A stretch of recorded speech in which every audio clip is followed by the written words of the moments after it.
प्रिय बच्चों, कैसे हो आप सब। आशा है आपने मेरी कहानी गोपाल की सच्चाई मेरी आवाज़ में सुनी होगी और आपको समझ भी आई होगी। तो आज हम इस पाठ का वाचन भी करेंगे। पाठ 3 गोपाल की सच्चाई। पाठ का वाचन इसलिए आवश्यक है क्योंकि कुछ बच्चों को शब्दों के सही उच्चारण में काफ़ी कठिनाई होती है। तो प्रिय बच्चों, मैम की आवाज़ को ध्यान से सुनो और मैम के साथ साथ इस पाठ को पढ़ो ताकि आप भी शब्दों का सही उच्चारण कर पाओ। तो चलिए पढ़ते हैं ये कहानी गोपाल की सच्चाई। बालक गोपाल विद्यालय में पढ़ता था।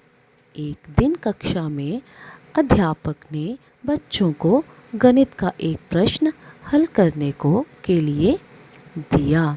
बच्चे वह प्रश्न हल ना कर सके। छुट्टी की घंटी बज गई। अध्यापक ने बच्चों को वह प्रश्न घर से हल कर लाने के लिए कह दिया।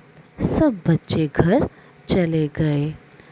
अगले दिन कक्षा में अध्यापक आए।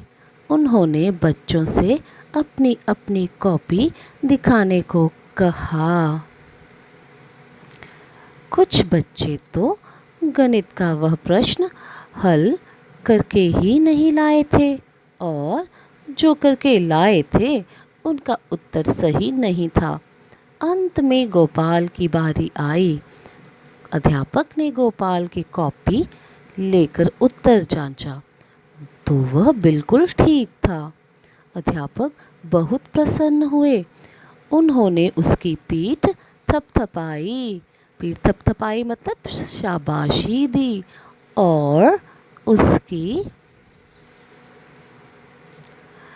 उसकी बहुत प्रशंसा की। अपनी प्रशंसा सुनकर गोपाल ज़रा भी खुश नहीं हुआ, बल्कि उसके चेहरे पर उदासी छा गई। वह सिर नीचा किए खड़ा रहा।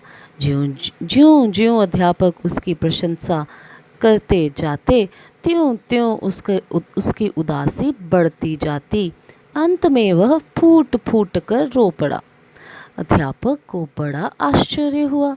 आश्चर्य मतलब हैरानी, अंत मतलब आखिर, फूट फूट कर रो पड़ा मतलब जोर जोर से रो पड़ा।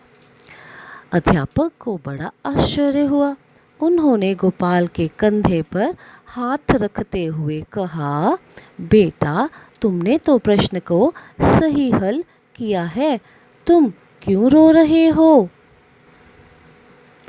गोपाल ने रोते हुए कहा, गुरुजी, मैं प्रशंसा के लायक नहीं हूँ। यह प्रश्न मैंने स्वयं हल नहीं किया है। इसे मैंने अपने एक मित्र से हल करवाया था। अपनी प्रशंसा सुनकर मुझे बड़ा दुख हो रहा है। गोपाल की ये बात सुनकर अध्यापक का हृदय भर आया। मतलब हृदय भर आया मतलब वह भावुक हो गए। वे गोपाल की सच्चाई से बहुत प्रभावित हुए मतलब उन पे बहुत असर हुआ। उसकी प्रशंसा करते हुए बोले, बेटा, तुम एक सच्चे बालक हो। तुम अवश्य मतलब ज़रूर, तुम अवश्य अपने देश का नाम ऊंचा करोगे। अध्यापक की कही हुई बात सच निकली। यही बालक आगे चलकर गोपाल कृष्ण गोखले के नाम से भारत का महान नेता बना। गोपाल कृष्ण गोखले ने अपना पूरा जीवन देश की उन्नति के लिए अर्पित कर दिया। उन्नति मतलब प्रगति, अर्पित मतलब समर्पित कर देना, दे देना।